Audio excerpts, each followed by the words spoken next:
ನಮಸ್ಕಾರ ಸ್ನೇಹಿತರೆ, ನಾನು ನಿಮ್ಮ ಕಾವ್ಯ. ಇವತ್ತಿನ ವಿಡಿಯೋದಲ್ಲಿ ತುಂಬ ರುಚಿಯಾದ ಹಾಗೂ ಮನೆಯಲ್ಲೇ ಇರುವ ಪದಾರ್ಥಗಳನ್ನು ಉಪಯೋಗ ಮಾಡಿಕೊಂಡು ರವೆ ಉಂಡೆ ಹೇಗೆ ಮಾಡೋದು ಅಂತ ತೋರಿಸ್ತಿದ್ದೀನಿ. ಬನ್ನಿ ಹೇಗೆ ಮಾಡೋದು ಅಂತ ನೋಡೋಣ. ನಾನಿಲ್ಲಿ 1 ಕಪ್ಪಷ್ಟು ಕೊಬ್ಬರಿ ತೊಗೊಂಡಿದ್ದೀನಿ. ಅದನ್ನು ಮಿಕ್ಸಿಯಲ್ಲಿ ತರಿಯಾಗಿ ರುಬ್ಕೊತೀನಿ. ನೋಡಿ ತೋರಿಸ್ತಿದ್ದೀನಲ್ಲ, ಈ ಥರ.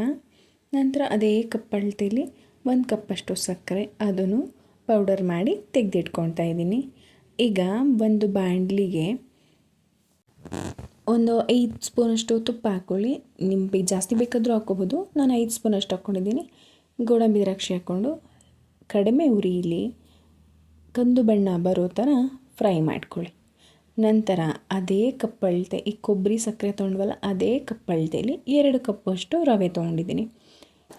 ನೀವು ಯಾವ ಕಪ್ ತೊಗೊಳ್ತೀರೋ ಅದೇ ಕಪ್ಪಲ್ಲಿ ಎಲ್ಲದು ಇಂಗ್ರೀಡಿಯೆಂಟ್ಸ್ ಅಂದರೆ ಎಲ್ಲ ಪದಾರ್ಥಗಳ ಅಳತೆನೂ ಅದೇ ಕಪ್ಪಲ್ಲಿ ತೊಗೊಳ್ಳಿ. ಆವಾಗ ಕರೆಕ್ಟಾಗಿ ಬರುತ್ತೆ. ನೋಡಿ, ಇದು ಸೂಜಿ ರವೆ ಅಂತ ಹೇಳ್ತಾರಲ್ಲ, ಅದು ತೊಗೊಂಡಿದ್ದೀನಿ ನಾವು.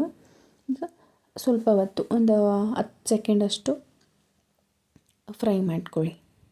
ಚೆನ್ನಾಗಿ ಫ್ರೈ ಮಾಡ್ಕೊಳ್ಳಿ. ನಂತರ ನಾವು ನುಣ್ಣಗೆ ಮಾಡ್ಕೊಂಡ್ವಲ್ಲ ಕೊಬ್ಬರಿ, ಅದು ಮತ್ತು ಸಕ್ಕರೆ ಹಾಕ್ಕೊಂಡು ಚೆನ್ನಾಗಿ ಎಲ್ಲ ಮಿಕ್ಸ್ ಆಗೋ ಥರ ಕೈ ಆಡಿಸ್ಕೊಳ್ಳಿ. ನೋಡಿ, ನಾನು ಮಾಡ್ತಿದ್ದೀನಿ ನೋಡಿ, ಇದೇ ಥರ ಲೋ ಫ್ಲೇಮಲ್ಲೇ ಮಾಡಬೇಕು, ಕಡಿಮೆ ಉರಿಯಲ್ಲೇ ಮಾಡಬೇಕು. ನೀವೇನಾದರೂ ಹೈ ಫ್ಲೇಮಲ್ಲಿ ಇಟ್ಕೊಂಡು ಮಾಡಿದ್ರಿ ಅಂದರೆ ಸೀದೋಗೋ ಚಾನ್ಸಸ್ ತುಂಬ ಇದೆ. ಹಾಗಾಗಿ ಕಡಿಮೆ ಉರಿಯಲ್ಲೇ ನೋಡಿ ಈ ಥರ ಉಡಿ ಆಗುತ್ತೆ. ಕೈ ಆಡಿಸ್ತಿರ್ತೀವಲ್ಲ, ಆವಾಗಲೇ ಗೊತ್ತಾಗುತ್ತೆ ನಿಮಗೆಲ್ಲ ಒಟ್ಟಿಗೆ ಮಿಕ್ಸ್ ಆಗಿದೆ ಅಂತೇಳಿ. ಈಗ ಹಾಲು ತೊಗೊಂಡಿದ್ದೀನಿ ನಾನು. ಹಾಲನ್ನು ಒಂದೇ ಸತಿ ಹಾಕ್ಕೊಳಕ್ಕೆ ಹೋಗಿಬಿಡಿ. ಕಾಯಿಸಿ ಆರಿರೋ ಹಾಲು ಅಂದರೆ ತಣ್ಣಗಾಗಿರೋ ಹಾಲನ್ನ ನಾನು ಯೂಸ್ ಮಾಡ್ಕೊತೀನಿ. ಸ್ವಲ್ಪನೇ ಹಾಕ್ಕೊಂಡು ಮಿಕ್ಸ್ ಮಾಡ್ಕೊಳ್ಳಿ. ಒಂದೇ ಸಲ ಹಾಲನ್ನು ಹಾಕ್ಕೊಳಕ್ಕೆ ಹೋಗಬೇಡಿ. ಸ್ವಲ್ಪ ಹಾಕ್ಕೊಂಡು ನೋಡಿ, ಈ ಥರ ಹದ ಬರಬೇಕು. ಈ ಥರ ಬಂದಾಗಲೇ ಕರೆಕ್ಟಾಗಿ ಉಂಡೆ ಮಾಡೋದಕ್ಕೆ ಆಗುತ್ತೆ, ಆಯಿತಾ?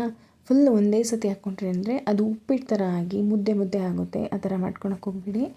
ಈ ಥರ ಆದಮೇಲೆ ನೀವು ಅದು ಬೆಚ್ಚಗೆ ಇರಬೇಕಾದ್ರೆ ನೀವು ಉಂಡೆ ಕಟ್ಕೊಳ್ಳಿ. ಒಂದೊಂದಾಗೆ ಉಂಡೆ ಕಟ್ಕೊಳ್ಳಿ. ನಾನು ತೋರಿಸ್ತೀನಿ ನೋಡಿ, ಎಷ್ಟು ಚೆನ್ನಾಗಿ ಬಂದಿದೆಯೋ ಅಷ್ಟೇ ರುಚಿಯಾಗಿರುತ್ತೆ. ಎಲ್ಲದೂ ಇದೇ ಥರ ಉಂಡೆ ಕಟ್ಟಿ ಆರೋದಕ್ಕೆ ಬಿಡಿ. ಒಂದು ಬಾಕ್ಸಲ್ಲಿ ಹಾಕೊಳೋಕ್ಕಿಂತ ಮುಂಚೆ ಒಂದು ತಟ್ಟೆಯಲ್ಲಿ ಹಾಕಿ ಆರೋದಕ್ಕೆ ಬಿಡಿ. ತುಂಬ ರುಚಿಯಾಗಿರುತ್ತೆ. ಒಂದ್ಸಲ ಟ್ರೈ ಮಾಡಿ ಹೇಗೆ ಬಂತು ಅಂತ ಕಮೆಂಟ್ ಮಾಡಿ. ಫ್ರೆಂಡ್ಸ್ ಆ್ಯಂಡ್ ಫ್ಯಾಮಿಲಿಗೆ ಶೇರ್ ಮಾಡಿ. ನನ್ನ ಚಾನಲನ್ನು ಸಬ್ಸ್ಕ್ರೈಬ್ ಮಾಡಿಕೊಳ್ಳಿ. ಮತ್ತೊಂದು ಈಸಿ ರೆಸಿಪಿಯೊಂದಿಗೆ ಭೇಟಿಯಾಗೋಣ. ಧನ್ಯವಾದಗಳು.